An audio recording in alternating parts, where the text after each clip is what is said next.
Hello friends, আসসালামু আলাইকুম। আজকে রেসিপিতে স্বাগতম জানাচ্ছি। আজকে ঝটপট ভীষণ মজাদার একটি সবজির রেসিপি নিয়ে চলে আসলাম। এভাবে সবজিটা তৈরি করলে সবাই অনেক বেশি পছন্দ করবে রুটি, পরোটা, গরম ভাতের সাথে।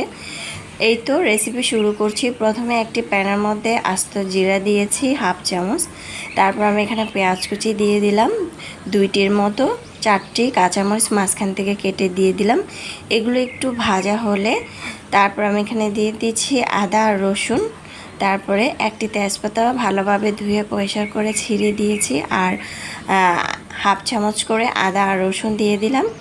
আর এখানে 2টি এলাচ দিয়েছি। এখন সুন্দরভাবে এগুলো একটু ভেজে নেব যাতে আদা রসুনের কাঁচা গন্ধটা না আসে। তারপর আমি এখানে কিছু গুঁড়ো মশলা দিয়ে দিচ্ছি। মরিচের গুঁড়া দিয়েছি 1 চামচ, হলুদের গুঁড়া হাফ চামচ, জিরার গুঁড়া হাফ চামচ, তারপরে হচ্ছে ধনিয়ার গুঁড়া হাফ চামচ, পরিমাণ মতো লবণ দিয়েছি। তারপরে একটু পরিমাণ পানি দিয়ে মশলাটা সুন্দরভাবে কষিয়ে নিচ্ছি। মশলা যত কষাবেন তরকারি খেতে তত বেশি ভালো লাগবে। এই তো প্রথমে মশলা যখন কষানো হবে তখন সবজিটা দিয়ে দিচ্ছি। দেখতে পাচ্ছেন সবজির মধ্যে গাজর, পটল, বেগুন, আলু, কাঁচামরিচ, তারপরে হচ্ছে বরবটি, পেঁপে, মানে আমি সব ধরনের সবজি এখানে নিয়েছি। পাঁচমিশালি সবজি, আপনারা কিন্তু এর থেকে বেশি সবজি নিতে পারেন, তবে যেগুলো বেশি পুষ্টিকর সেগুলোই আমি নিয়েছি এখানে। এখন ঢাকনা দিয়ে ঢেকে রেখেছিলাম 2 মিনিট পর ঢাকনা দিয়ে উঠিয়ে একটু নেড়ে চেড়ে আমি সুন্দরভাবে দিচ্ছি। আর চুলার আঁচ এ পর্যায়ে বাড়িয়ে দিয়ে সবজিটাকে ঢাকনা দিয়ে আরও 2 মিনিট রান্না করে নিয়েছি। এ পর্যায়ে ধনেপাতা কুচি দিয়ে দিচ্ছি, দেখতে পাচ্ছেন।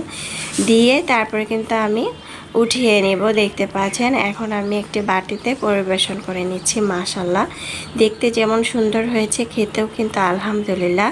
এরকম মজাদার সবজি যদি আমাদের রেগুলার সকালবেলা নাস্তার টেবিলে থাকে, বাসার সবাই কিন্তু চেটেপুটে খেয়ে নেবে। আমরা কিন্তু বেশিরভাগ সময় চিকেন এটা সেটা খেয়ে থাকি, তবে আমরা যদি সব সময় যদি তরকারির পাশাপাশি কিছু সবজি রাখি তাহলে কিন্তু মন্দ হয় না।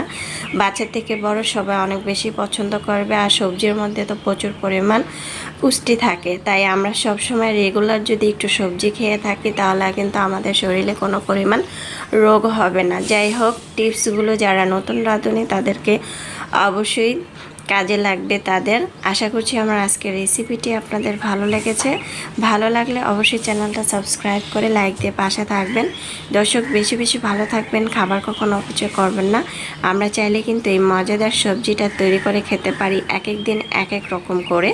ভীষণ মজাদার এই সবজিটা চাইলে ট্রাই করতে পারেন। এতক্ষণ আমার সঙ্গে যারা ছিলেন অসংখ্য ধন্যবাদ জানিয়ে আজকের জন্য বিদায় নিচ্ছি। আল্লাহ হাফেজ, এনজয়।